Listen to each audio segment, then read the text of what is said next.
Salve, salve galerinha, tudo bem com vocês? Como que vai? Como que vai a força de vocês? Vamos lá, pessoal, foco aí na história, tá? Hoje na aula vamos falar sobre a República Oligárquica. Vamos falar, portanto, dessa fase em que o Brasil foi governado pelo PRP e pelo PRM, onde nós teremos um revezamento desses dois grupos políticos dentro da história do Brasil, período que vai de 1894 a 1930. Então vamos lá, pessoal, falando agora sobre essa república oligárquica, que é o governo para poucos, né? Lembrando vocês que esse governo para poucos é um governo dessa nova elite que está tomando conta agora da política nacional. República Oligárquica, como eu já falei para vocês, é o período que vai aí de 1894 a 1930 e está encaixado dentro da República Velha, período que vai de 1889 a 1930, dividido em duas fases, República da Espada e República Oligárquica. Para vocês entenderem essa estrutura, como eu já citei, né? Essa política que era implantada aí no Brasil, ela ficou conhecida como a política café com leite. Política esta dominada pelas elites oligárquicas de São Paulo, responsável pela produção cafeeira, e de Minas Gerais, responsável pela produção de leite, a criação do gado leiteiro, né? Assim nós temos, portanto... essas duas elites mais poderosas do país se alternando na presidência da República até 1930, período em que ela será substituída pela Revolução de 1930, que irá colocar Getúlio Dornelles Vargas no poder. Bom, essas elites eram também apoiadas de acordo com os ministérios, de acordo com os cargos ministeriais, por outras elites menos expressivas em outros estados. Então aí nós vamos ter o apoio no Rio Grande do Sul, na Bahia, no Rio de Janeiro. Então vejam, não significa que somente São Paulo, ou pessoas de São Paulo ou de Minas Gerais que assumiram a presidência, mas estes que assumem eram ligados à oligarquia de São Paulo e de Minas Gerais, galerinha, ok? Bom, ficou dentro desse período, nós temos dois tipos de políticas que ficaram muito conhecidas e acabaram entrando aí para a história dessa república oligárquica, né? A primeira delas, implementada aí pelo governo de Campos Salles em 1898 e vai até 1902, que é a política dos governadores. Esses governadores, visando ter verbas mais rapidamente para as obras estaduais e assim ter também um apoio por parte do governo, né? Esses governadores, portanto, eles apoiavam o presidente localmente, e assim nós tínhamos a escolha lá dos deputados e a escolha dos senadores, que facilitariam, portanto, os projetos pessoais dentro do Congresso Nacional, e dessa forma estes que estivessem ligados à presidência da República fariam com que os governadores tivessem um repasse de verbas mais rapidamente para os seus estados. Portanto, esse foi um acordo firmado entre o presidente e os governadores estaduais, que previa, portanto, um apoio mútuo e não interferência de ambos nos governos, ou seja, dos governos na política, ok? E a outra política que nós vamos ter também ocorrendo aí no Brasil, que vai de 1910 a 1914, esta será colocada em prática pelo presidente Hermes da Fonseca. Hermes da Fonseca, que pretendia diminuir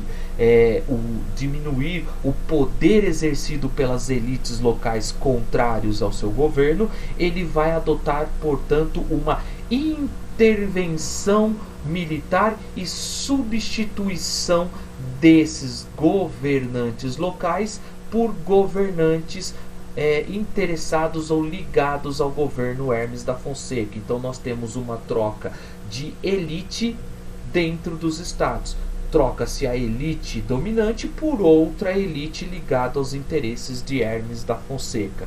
Essas foram as duas políticas que vocês podem encontrar nas provas dos vestibulares relacionados aí à República Oligárquica, pessoal.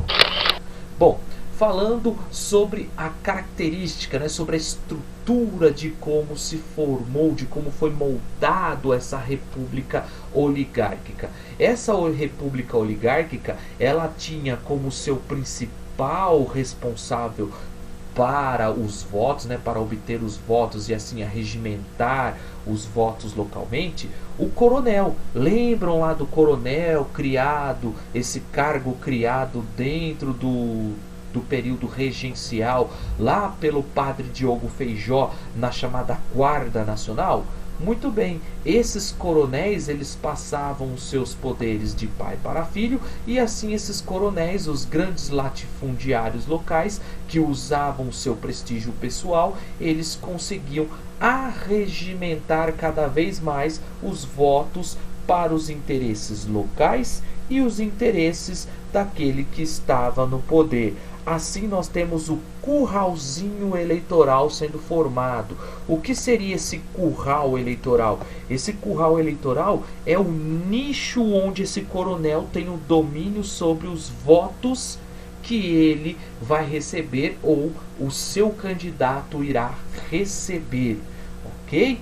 Um ponto interessante também dentro dessa manipulação e dessas fraudes eleitorais é o clientelismo. Lembrando que a população brasileira nesse período é, em sua grande maioria, uma população rural, e estes dependiam de favores do coronel. Então esse coronel, em troca do voto, ele dava pequenos favores ou presentes para o seu curralzinho eleitoral e exigia, através do voto de cabresto, o voto no seu candidato de interesse, né? Ou seja, através lá dos seus capangas, ele forçava com que esse seu curral eleitoral votasse no seu candidato, porque outrora esses clientes, eles receberam favores ou presentes desse coronel. Então é a hora de você retribuir, lembrando que o voto era aberto, né, pessoal? E dentro desse sistema eleitoral, é interessante vocês saberem que existia muitas fraudes eleitorais, né? As fraudes eleitorais, elas ocorriam à torta e à direita. Então nós tínhamos lá jovens se tornando adultos da noite para o dia, eleitores que ressuscitavam para votar, né? Seriam os eleitores fantasmas. Então assim nós tínhamos, portanto, a manipulação dos dados, dos votos que nós tínhamos nesse período. Vários votos repetidos, manipulação de dados, fantasmas votando, jovens se tornando adultos da noite para o dia só para que esse voto pudesse ocorrer e privilegiar assim um determinado nicho eleitoral. Vejam, assim nós temos dentro dessa política oligárquica, né, desse governo oligárquico, nós temos todo o sistema montado para que não fugisse à regra um candidato a ser eleito. Se caso esse candidato que fosse eleito fugisse aos interesses da presidência, ainda assim esse candidato ele passava por uma comissão verificadora de poderes que poderia suspender e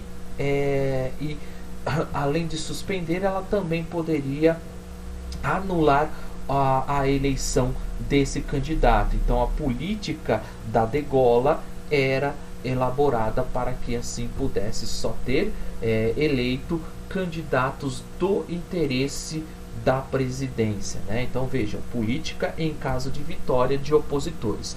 Havia, portanto, não reconhecimento à titulação da vitória por parte da comissão verificadora dos poderes, que cancelava, dizendo que aquele voto havia sido, que aquela eleição onde esse indivíduo acabou ganhando a sua titulação, ela havia sido fraudulenta e, portanto, não era reconhecida pela comissão verificadora de poderes. Dessa forma, pessoal, nós temos, portanto, o controle sobre quem iria entrar no cargo de deputado ou no cargo de senador. Lembrando que isso tudo se encaixa com, anteriormente, a política dos governadores, onde os governadores têm como apoio os coronéis, que por sua vez apoiam os governadores, que por sua vez apoiam o presidente. É bem parecido com o que nós temos na política hoje, né? Quanto mais candidatos relacionados à base governista, mais fácil de ser aprovados os projetos do presidente da República. Beleza, pessoal? Bom, vamos aí para um exemplo de uma fraude eleitoral que ocorreu lá no Rio Grande do Sul, que culminou na chamada Revolução de 23. Por que eu coloquei essa Revolução de 23, que é um evento mais local, que muitas vezes é cobrado localmente nas universidades estaduais, né, nos vestibulares locais lá do Rio Grande do Sul, mas para que vocês possam ver já a figura do Getúlio Dornelles Vargas surgindo aqui na Revolução de 1923, tá? Onde nós tínhamos lá os maragatos, que eram os assisistas, e os chimangos, que eram aqueles ligados aos borgistas.